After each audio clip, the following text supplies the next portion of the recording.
When we think of democracy, we usually think the candidate who wins the most votes naturally wins the election, right? Well, the way a U.S. presidential election works, it's quite possible that the most popular candidate could end up losing. Why is that? Well, in the U.S., voters do not directly elect the president. Instead, there's what's called a winner-takes-all electoral college system. Here's how that works and how it came about. When the U.S. Constitution was written in 1787, America's founding fathers struggled to decide on how to select the president. They were concerned about two main things. A president could end up with too much power, or the public might not choose the right candidate.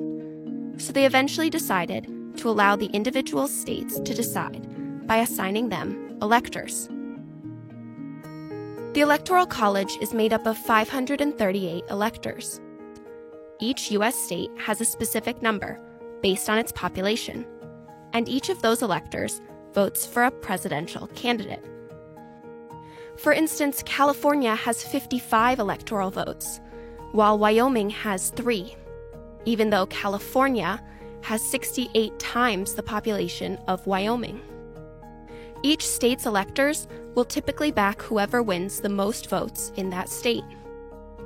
So whoever wins in Pennsylvania gets all 20 of the state's electoral votes to add to his or her tally. Why 538 electors? That's the total number of U.S. representatives, plus the total number of senators, and 3 electors for the capital, Washington, D.C., which isn't located in a state. In order to win an election, a presidential candidate needs 270 electors.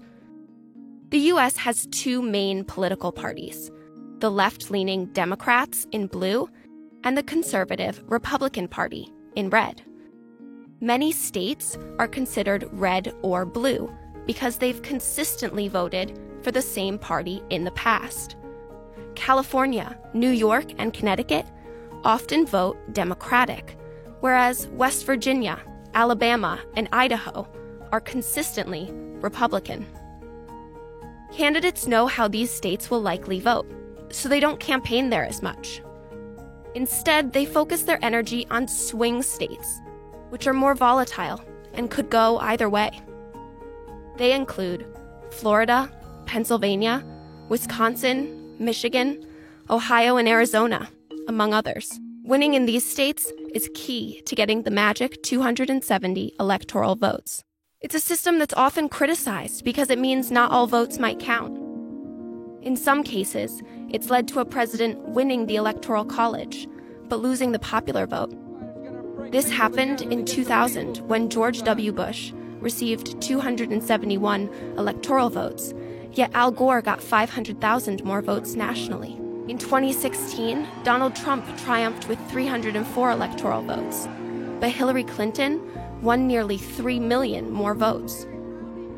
There have been many calls to change the system, but in order to do that, Congress would have to amend the Constitution, and it's unlikely U.S. senators and representatives would ever agree to do so.